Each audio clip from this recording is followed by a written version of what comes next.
আজকে তো আমি মেলায় খুব সুন্দরভাবে ঘুরেছি, খুব আনন্দ করেছি। তাতে আমার কি? হুম? তাতে আমার কি? আমি তো ওখানে গিয়েছিলাম। খুব ভালো লেগেছে। তাতে আমার কি? দেখো এখানে দেখো, প্রত্যেকটা বাক্যে তাতে আমার কি? হুম?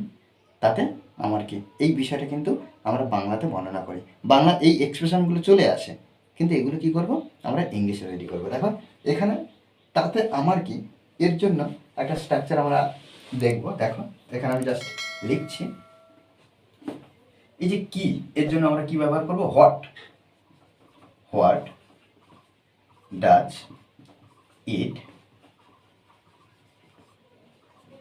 ম্যাটার টু, তারপরে আদার্স ওয়ার্ড, জিজ্ঞাসা চিহ্ন। এখানে দেখো আমি কোনো সাবজেক্ট বা অবজেক্ট বা আদার্স ওয়ার্ডের মধ্যে যে দেখো এখানে শুধু আদার্স ওয়ার্ড ব্যবহার করলাম, ভার্বও ব্যবহার করলাম না। কেন? কারণ দেখো এই যে প্রশ্ন করার ক্ষেত্রে আমরা ডাজ ব্যবহার করলাম, শুধুমাত্র এই যে তাতে কি, পুরোটা what does it matter two, what does it matter two, what does it matter two, এটা ব্যবহার করবো। এই আদার্স ওয়ার্ড বলতে কি, এই যে আমার, আমাদের, তোমাদের বা তার, বা তার বা কোনো নাম ব্যবহার করতে হবে, পূজা, হ্যাঁ, রিয়া, দিয়া, যে নামটা ব্যবহার করব সেই নামটা কিন্তু আমরা এখানে ব্যবহার করবে আদার্স ওয়ার্ডের জায়গায়। দেখো কিভাবে কি, what does it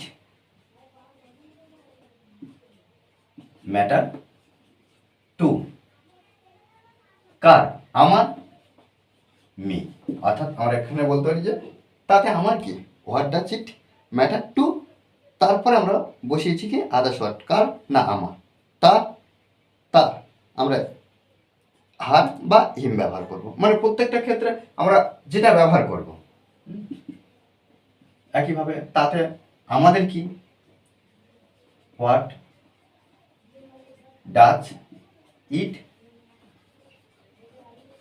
matter two, আমাদের, আমাদের একইভাবে আস, জিজ্ঞাসা চিহ্ন। তাতে তোমাদের কি, একইভাবে আমরা এখানে ব্যবহার করবো what does it matter two, তোমাদের, তোমাদের, এখানে ইউ ব্যবহার করব। ওকে, তাহলে তার কি, একইভাবে very simple matter. What does ইট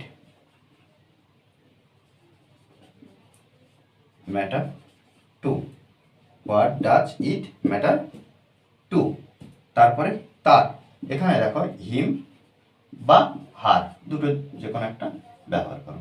দেখো হিমটা হলো কি না ছেলেদের ক্ষেত্রে, আর হারটা হলো মেয়েদের ক্ষেত্রে।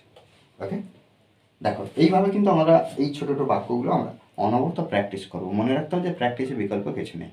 ওকে, আর এই ক্লাসটি যদি ভালো লাগে অবশ্যই লাইক কমেন্ট শেয়ার, আর যারা এখনো পর্যন্ত এই চ্যানেলটি সাবস্ক্রাইব করেননি তারা অবশ্যই চ্যানেলটি সাবস্ক্রাইব করে পাশে থাকবেন। Okay, thanks for watching this video.